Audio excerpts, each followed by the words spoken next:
Hello and good evening at last, folks. Thank you so much indeed for joining us tonight. Can I just apologise for the late delay? We just had a massive trouble there loading the getting through to Harry or the Wi-Fi. So apologies for the slight delay there. We are absolutely delighted to be in the company of football and legend and King of the Jungle, Harry Redknapp tonight, and something we're incredibly grateful to Harry giving up his time tonight to showcase for 45 minutes his journey. So thank you immensely for joining us tonight. And there indeed, Harry Redknapp. How are we, pal? Brian, I'm good. Yeah, all fine. Yeah, we got there in the end, mate. Yeah, we got there. I've got to be. I'm on the TV. I think at 9 o'clock tonight. Harry's Hero, so I've got to be tuned in to watch that, Brian. You know, I'm not sure exactly what they're going to show from the filming that they made, so I'm looking forward to that tonight. Yeah, busy time for you, mate. I'll have you wrapped up here about 11:30 tonight, so we'll not be too long. I'll No, be no, as fine. long as it's before midnight. I'll be fine. You'll be fine. No, look, Harry, absolute pleasure having you on tonight. Can I just say before we start, guys, I just want to thank our friends up on the longest 40 tonight who use their tools excellently to broadcast the opportunity for us to showcase what we do over the last number of weeks. And thank you guys as well for tuning in and for your encouragement that you've contacted me over recent weeks in terms of what we're doing. And can I also just draw your attention to indeed the link for the charity for helping folks out and young kids out in South Africa who have been badly affected by COVID-19. I know the guys would be greatly appreciated if you feel it in your heart to maybe bounce on there and donate to the kids out in South Africa. So thank you very much indeed. Again, please ping in your text, your message. I will do my utmost to certainly get through as many as I can tonight over the next 30 minutes. Harry, it is so good to have you on. Football and legend, player, manager, king of the jungle. This morning I seen you on Sky Sports, and obviously your hunger and your passion to continue to be involved in the game. And I guess there's still a wee desire there to maybe get back in the game with maybe buying your own club. Is that correct, mate?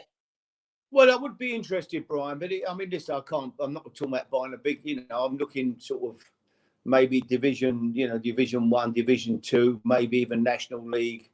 Maybe even in Scotland, somewhere, have a look there, maybe. But yeah, I'd like to be involved, and it'd be a good interest for me. I'd enjoy that going on a Saturday and having involvement with a team again. So listen, I don't want to go in anywhere and look to do my brains. That's for sure. I'm not in it, to go and throw money away. I want to make sure that if it doesn't cost me too much, I'll be interested. But I don't want to go in there and suddenly.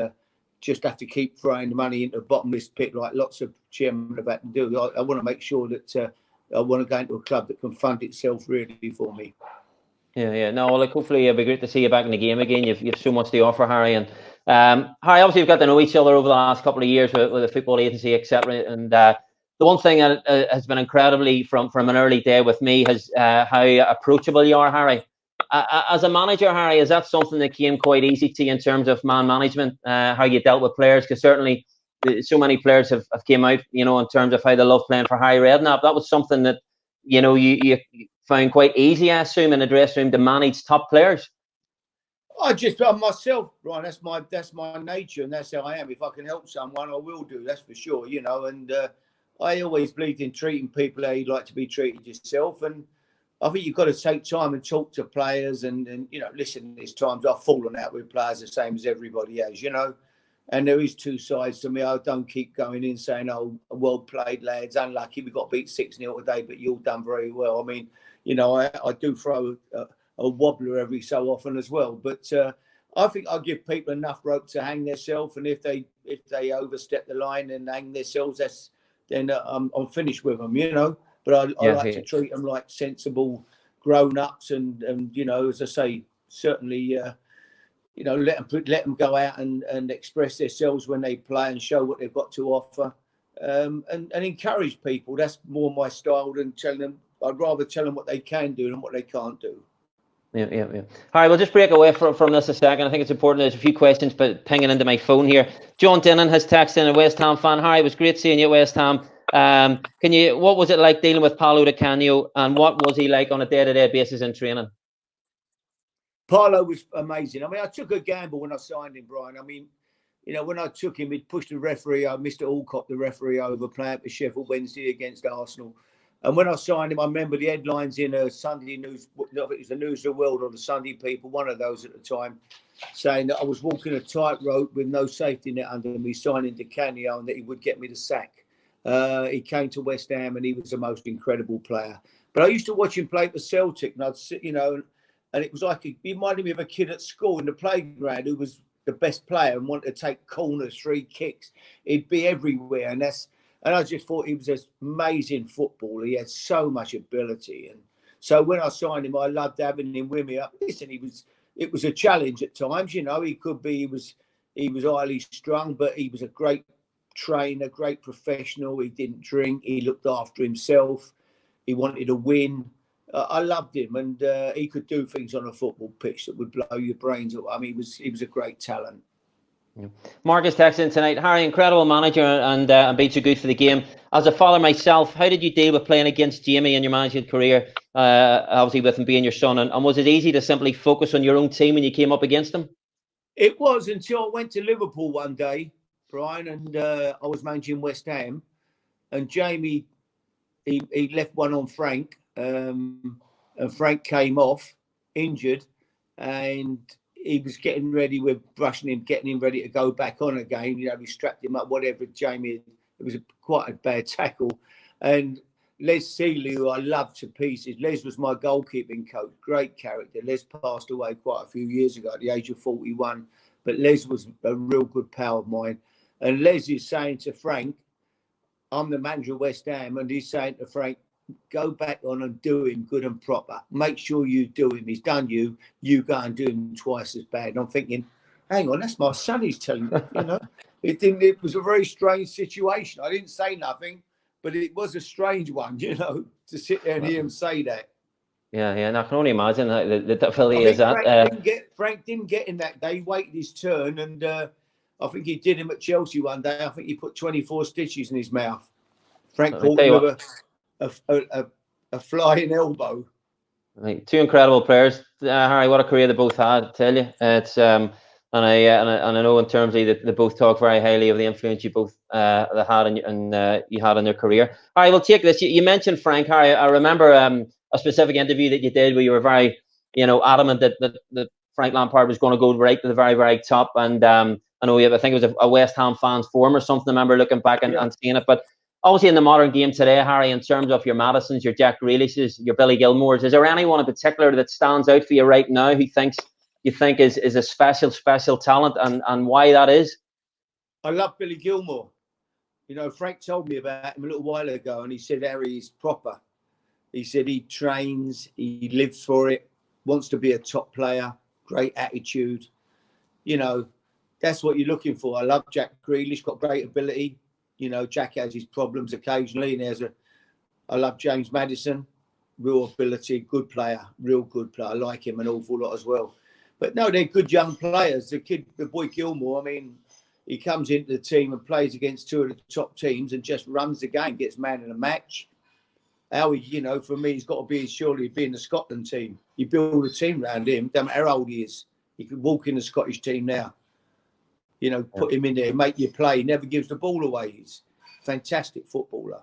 So he's for me, he's going to be a big star. If his attitude's as good as what Frank says it is, he can't go wrong. The kid, barring injury, and let's hope that doesn't happen. But it's like anyone, Brian. People listening, Frank Lampard at West, when he came to the club at 15, people said he can't run, he can't get around the pitch. Every day after training, every day, this kid went out and put his spikes on and done his sprints and shooting, running, training on his own when it was getting dark. Absolutely couldn't get him off the training ground every day. Just wanted to be a footballer. Go home and run around the streets at night. Put a dustbin bag on under it, get a sweat on, and go and run 3 or 4 miles. Just wanted to be a player. Amazing, really. Yeah, the funny previous question there, text in there, Harry. Josh Cunningham, thanks for texting tonight, Josh. He touched a little bit of what you've already answered, Harry, but for the modern day player now, for the young kid who's coming through an academy, yes, ability, but in terms of, do you think the game has changed even more so now, where having the want and the desire to actually want to be a player is poignant to achieving a long-term career as a footballer? It's so important, Brian. So many kids walk in, you know, they come through the door, they're schoolboy internationals, England, Scotland, whoever they are, Irish school, you know, and they come in, it's what they want to do when they get in there. You know, I remember listening to Alan Ball one day, Alan Ball, when he was, what a footballer ball he was, and he was an inspirational after dinner speaker. And I remember sat and listening to him, he was talking about how he'd been for trials at every club. He'd been here, turned down, you're too small, son, you could be a jockey. Somewhere else, you're too small, you know, you're not. Suddenly he gets signed, he comes back from a trial at Blackpool, and the man, they're humming and they take him. And so I ran home, I jumped, I skipped home, I flew home, he said, to tell my dad. It was like, oh my God, I'm getting signed on, you know. And he got him, Dad, I've made it, I'm getting signed. He said, you ain't made nothing, get out the backyard and go and practice on your left, right foot. And that was out, and he went out, and his dad would have him spend an hour, left foot, right foot, against a wall, an old brick wall in Lancashire, poor little back street somewhere like you see in Coronation Street, you know, but wanted to be a player and had that desire and practiced and practiced and practiced. And what a player he was, Alan Ball. We'll take this one off Neil King. Kingo, thanks for texting tonight. Harry, obviously you've signed so many players in your career. Best signing you made in your managerial career, and one that came so close that you think would have been great, perhaps? We all know you love the transfer deadline day, Harry. Yeah, I don't know. It's difficult. You know, I remember taking John Hartson and Paul Kitson to West Ham when we were struggling desperately, sure to get relegated. Basically, I told the chairman, I can't keep you up. He couldn't score a goal. Ian Dowie, he was great for me. Trevor Morley, I think they scored, I don't know, 3 or 4 goals between them, strikers, you know. And I said, unless I get somebody in, chairman, we're going to get relegated.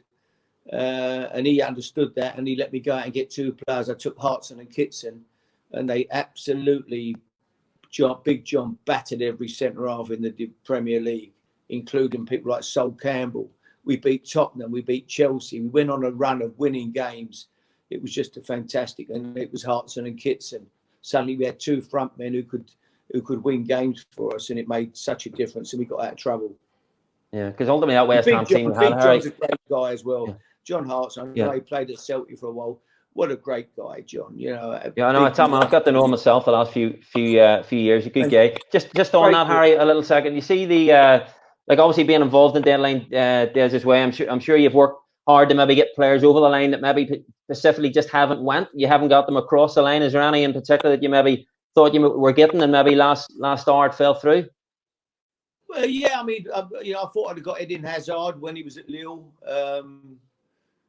Joe Cole told me I'm playing with the best player I've ever played with at Lille, Harry. He rang me up and I went over and watched him. I thought he was a genius, you know.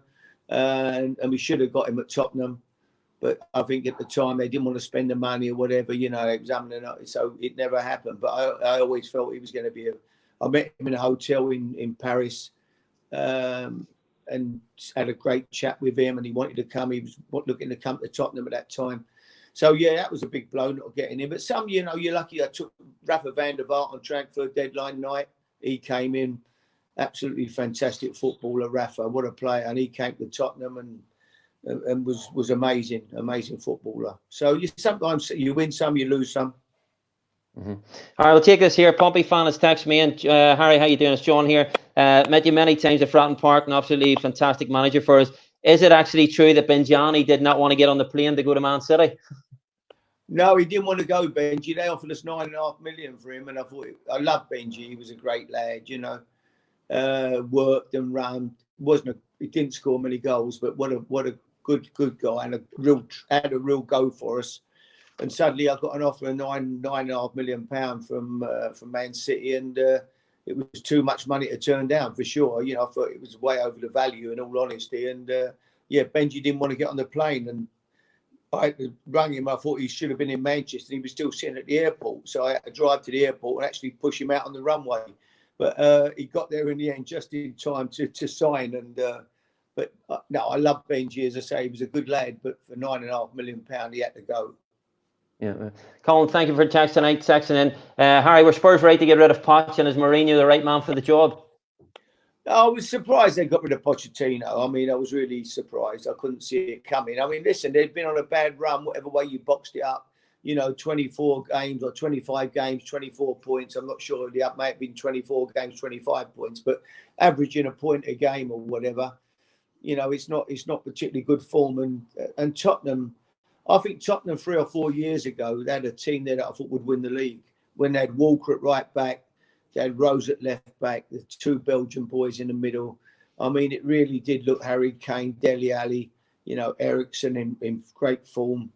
I really could see them going on to actually win the title at one stage, but I think they've gone backwards quite a way since then. And Jose's got a big job on his hands. They're way behind Liverpool and Man City now, way behind Liverpool, who are now way in front of everybody this year, which has been incredible, been fantastic. And then Man City, and I think there's a gap then. And I think Tottenham have got a bit to do to get to start really putting some pressure on that top 2. I think that Man United are gradually improving with some good signings, So I think they'll start creeping closer, but it's going to be tight. But getting to Liverpool is not going to be easy. I think they really do look great at the moment. Yeah, no, and the thoroughly deserved title winners if they do get handed the title. I believe they've been absolutely outstanding. Wayne Ewart, thanks for your text tonight. Does Harry ever wish he had the chance, or did he have the chance to manage England? No, I never got offered the job. No, I mean at the time when it became available and Capello left, I was 10-1 on with the bookmakers, and Roy Hodgson was 10-1 against. So I think everybody looked like it was a foregone conclusion, but they gave it to Roy, and so I didn't get it. But that's life, And but it would have been nice at that time. I thought we had some great players in England at that time, and it would have been a good job to take. I think we've got a great group of players now. I think Gareth's in a good position now. He's got some real good talent coming through, some good young players. But that group then, when Roy was there, I thought there was some top players, Rooney and people like still in their prime, and it would have been a good time to have took the job for sure. All right, just staying with you, obviously as a manager, in terms of maybe where the game has changed.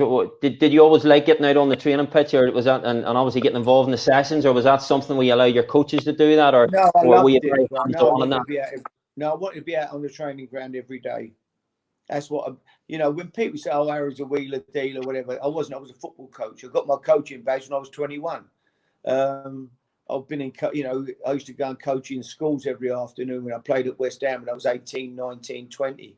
You get £2.50 an afternoon. I love coaching. So, I want to be out on that training ground every day. For me, that was the best part of the job, Brian. That's the highlight for me, going out there, being around footballers. I love being with footballers and working with them.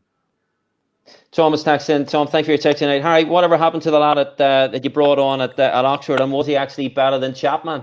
Well, actually, I believe you brought somebody out of the stand that day. I did. I brought a boy out the stand. Yeah, he kept slagging Lee Chapman off and saying Chapman's useless, Redknapp. When you're going to get a proper striker?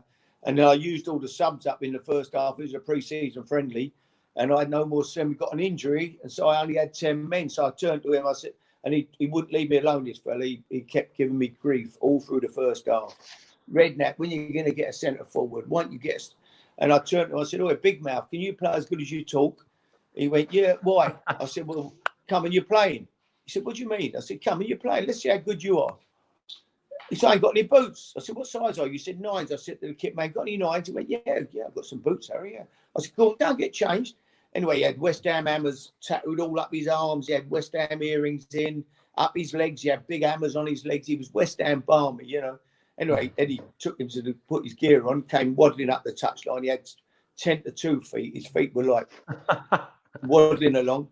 Anyway, he came up, and so he said, I said, "Where'd you play?" He said, "I don't mind." I said, "You keep saying we want to come up front." So, all right. So he run up. On he went. The guy came down from the public address system. He said to me, "Harry, who's the sub? Who's the sub?" I said, "Who's the sub? And you've been watching the World Cup, the Bulgarian striker, Chichyshayev?" And I swear, he said to me, "Oh, I thought it was him." Right. And on he went. And he done well, actually. He loved it. He ran about. He was a right nice lad, really. He kept his shirt and everything. Next day, it was all over the Sun newspaper. Stevie Bacon, who was the West Ham photographer, great lad, Stevie. he got all the pictures, and the next day he's obviously just sold them to the Sun, and he got a nice few quid, I think, for it. So he was pleased. But that's incredible, Harry. Like, you know, testimony to the guy that you are. That's something that guy's never ever going to forget. Like, that's absolutely incredible. You know, I Yeah, actually, no, he loved it. He loved it. Listen, I think that's what the game's about. When I was at West Ham, right, I used to let the fans, every day, I used to let 60, 70 of the old boys come in. They'd lost their wives. They were West Ham mad. They were probably sitting at home. I used to let them come in and watch train. They stood behind the fence in the car park. We trained 20, 30 yards away, and they could stand there. I used to take them out a cup of tea, get the kids or whoever, or the youth team, go and get them a cup of tea, ask them what they want, cup of tea. They want some sugar, a couple of packets of biscuits. I used to let them come in and watch training. They loved it. They lived for West Ham. And they're probably sitting at home. They might have been married for a long time, lost their wives. You know, I was making someone's life. And I loved it. And I'd have a chat with them after and, you know, and get the players, make sure they always signed autographs, have a picture, whatever. And they used to come in every day. They stood out the way, watched the training. When I left, they stopped that. They went, now we're going to be more professional now. We're not having that in the future. That's, you know, we're not having people coming in to watch training and all that. All right, great. They got relegated the following year. So, you know. But I think, Harry, that's just the way the game has changed. You know what I mean? Even to see players coming off the team coach now, you don't even get near them. You know what I mean? For young kids now, and I agree totally. The game has changed massively, and sadly, not in a good way when it comes to something like that, because it can literally change lives at times. You know, these people the club belongs to them, Brian. It's their football club. It's their life. You're only past all these players who won't. They come in with the headphones on. They probably often don't even know no history of that football club. I'm sure, you know, you could say, do you know this player? You could name great players, and they'd look at you, never heard of him. You know, we're talking about legends at some of the clubs. You know, they're passing through. They come, but them supporters, they're there. They're there for life. It's their club. It belongs to them. Yeah. Johnny, thanks for texting tonight. Harry, is there a club you would love to have managed that you never got the opportunity to, England or abroad? I'd love to manage Liverpool. I just think it's amazing, Liverpool, when you go there and the crowd sing. I used to make the hair stand up in the back of my neck. I think it's when they sung "You'll Never Walk Alone." I just think it's the most moving thing in moving sight in football, to see the crowd behind the Kop. I used to love it. I used to love going to Liverpool. It must have been amazing. I talked to Graham Souness a lot. You know, Graham lives 200 yards from me. And if I play golf with Graham, I love listening to some of his stories. I mean, amazing, you know, about the old days at Liverpool and how he signed for Liverpool. I don't know if it was Joe Fagan or something. He's just joined them, and no one's said anything to him. He's in the team. He said, it was caught one out of kickoff. No one said to me, I want you to do this, or you're going to do that, or you're going to do that. And he said, Joe, what you expecting? You know, what do you expect from me? How do you see me? What do you see me doing? How do you see my role? He went, son, he said, you don't know, we pay good money. If you don't know what to do, you shouldn't be playing here. And that was it. He said, I went out and done what I done. What my, you know, people complicate it, Brian. Everyone thinks we've all got to be suddenly all tactical geniuses.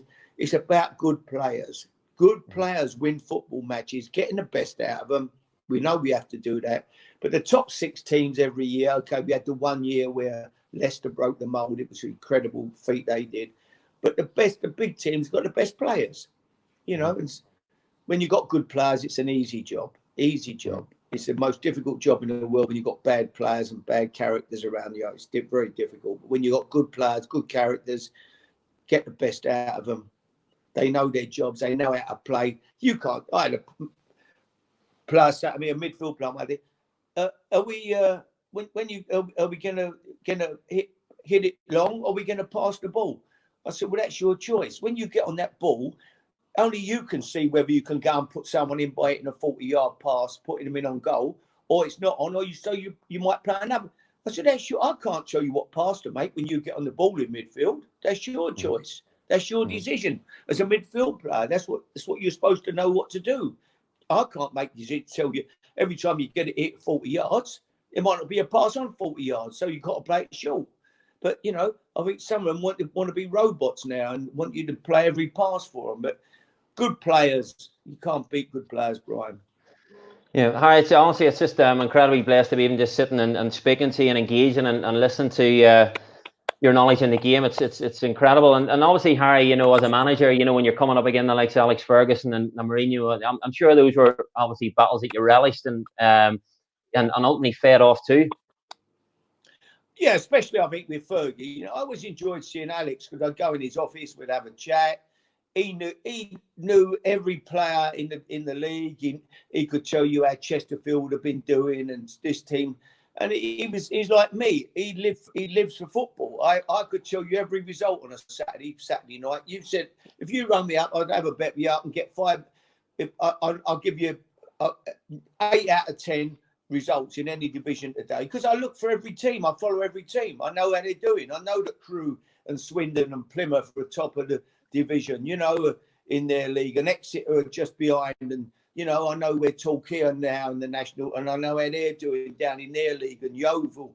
I follow the game. I follow football. It's my life, bro. I love it. I love football. And my dad, I get it from my dad. My old man was the same. He lived.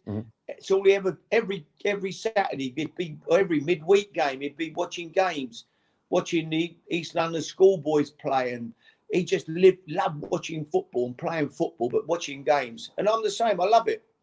Yeah, and ultimately, life now for Harry Redknapp. Harry, obviously, what I can relate exactly in terms of what you're saying. You hear so many players that whenever they do, obviously, step out of the game, some go into coaching, some go into the agent side of the world, some go into the media, whatever. Obviously, the craving that you have and the buzz and the desire to get back in it's all, it's still very much in you. In terms of, life now for Harry Redknapp. On a Saturday afternoon, do you go to games? Some days you don't go to games, or Yeah, no, how do you manage that? I go to Bournemouth every week when they're at home.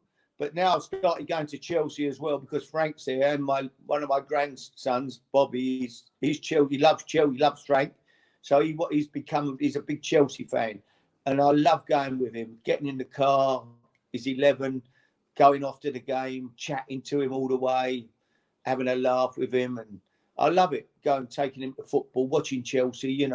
Saturday afternoon. Oh, it's great. Or if not, when Bournemouth's at home, we go to Bournemouth.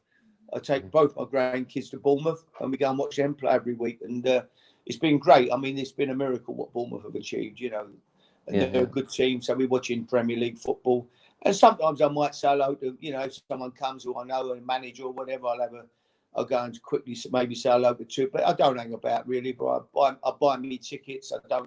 I managed Bournemouth for 10 years, but I never asked for a free ticket. I buy my season tickets, take my grandkids, and enjoy that. And Yeah, powerful. Michael, thanks for texting tonight. Harry, do you think Celtic and Rangers should be in the Premiership? What's your thoughts on that?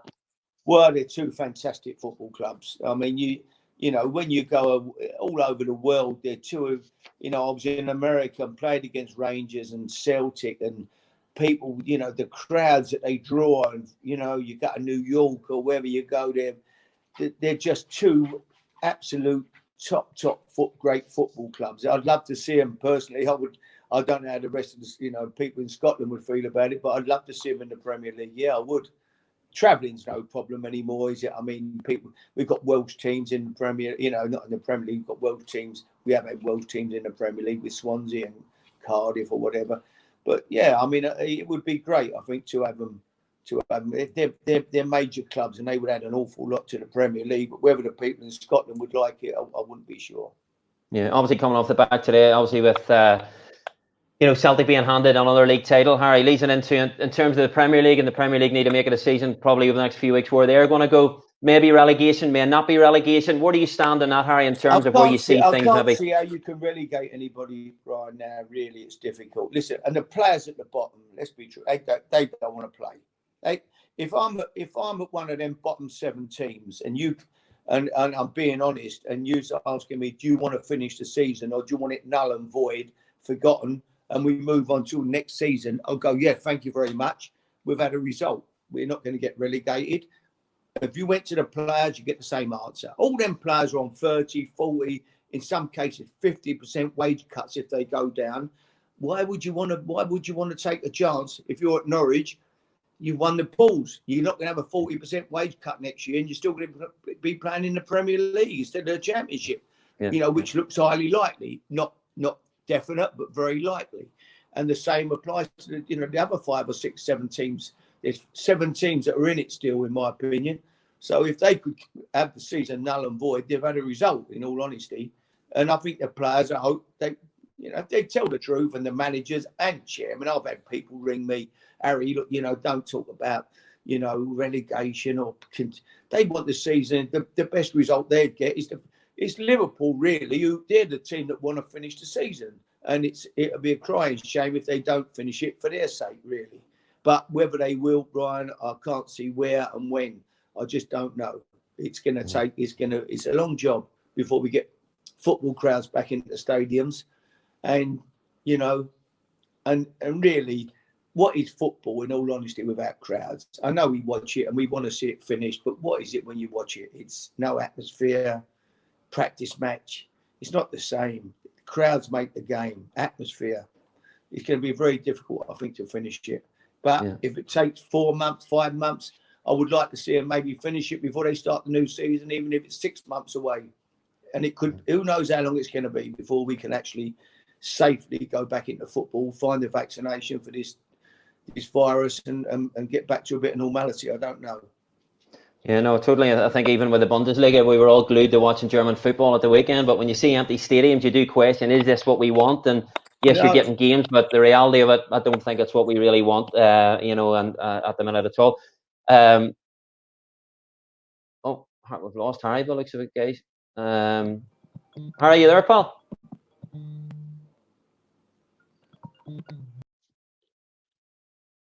Guys, apologies about that. We will try to get Harry back on here. Hello. Oh, there you there. How you doing? All right, man? No, you're fine. You're fine. Hello. You got me, mate? Hello, Brian. Yeah, got you, mate. You there? What do we do here? Do what you did before, pal. Remember? Sandra, I've lost Brian here. Yeah, I've got you now. I've got you, mate. Stan, I've lost Brian. I don't know, my phone. Guys, we'll try to get Harry back very shortly here. I think we've got about another 10 minutes, so there's a few more questions that we'll try to get through if at all possible. If you just bear with us, we'll try and get him back on here for another 10 minutes. And thank you again for engaging tonight, guys. Can I just say as well, guys, this is only going out on Facebook Live. There's a few people have been texting me there, actually. Does it go on Instagram? It doesn't. You can click the link after, obviously, and then send it on to whoever maybe they'll be looking to watch it. So at the minute, it is only Facebook Live. So just to reiterate that again, can I draw your attention to the charity as well? If you do feel on your heart to maybe give to kids out in South Africa where they've been struggling through the COVID-19, I know the guys would certainly appreciate for you to avail of that. So thank you very much indeed, guys. You just bear with us. We will try to get Harry back on the line.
Guys, apologies if that there with a major technical hitch with Harry. What happened? Harry was obviously using an iPhone and he took a call and it knocked everything off. So we're hoping to have him back on. Obviously, very conscious that Harry's here is on tonight, and ultimately I'll not be keeping him back from watching that. But look, can I say just thank you very much indeed for those that obviously stayed on the feed.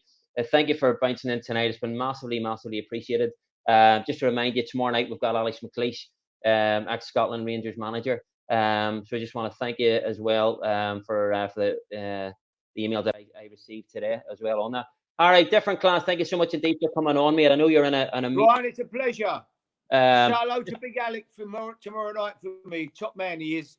Oh, well, Harry, just before you go, there's a lot of ladies watching this tonight, and it was the last question, including my wife. I think she pinged one up there. What was it like in the jungle, Harry, for you? I appreciate you're obviously looking to shoot on here. What was it like in there, and is that the reality of what life is like in the jungle, what we see? Yeah, it was. Yeah, I mean, I honestly, I thought that I thought it was just a show where you get food and there'd be a caravan and you all go off set and get some food and come back and sit around the fire again. But it wasn't like that at all. No, it was a lot worse than I imagined, Brian. That's for sure. But it was good fun. I mean, listen, I'd never seen the show before I did it, so it was an experience and. It's certainly changed my life a lot since I've done it. I mean, I was looking to retire and play golf every day. I thought that would do me. But since I did it, I mean, it's been massive hectic for me. So many different things. Of people now talk to me more about the jungle and stuff than they do about football, which has really been quite strange, really. Yeah. Well, look, Harry, I just want to say you've been absolutely different class. I know you have to get your Pleasure, tea, and I know you want Brian. to settle down. Different class. I'll keep in touch with you, and thanks for everything I'm tonight. just All right. off to watch Harry's Heroes at 9 o'clock. Yeah, I'll be tuned in myself. I'm sure a lot of Hello, people will as mate. well. God bless, Keep Harry. it Top well, man. mate. Thanks, mate. Good luck. Bye, mate. Bye, Brian. Guy, thank you so much indeed. Again, apologies about that. The joys of technology, but thank you so much indeed for sticking with us, and thank you also, as I say, for the last number of weeks for the feedback that we're getting. I say, join us tomorrow night. Alex McLeish we've got tomorrow night, and we've got Gianfranco Zola on Thursday night, followed by Davy Weir on Friday night, and also the guys at Longest 40 are doing Claudio Caniggia on Wednesday night, which will also be fed into our Experience Epic feed as well. So look, thank you very much indeed. Take care. God bless. I'll see you tomorrow night.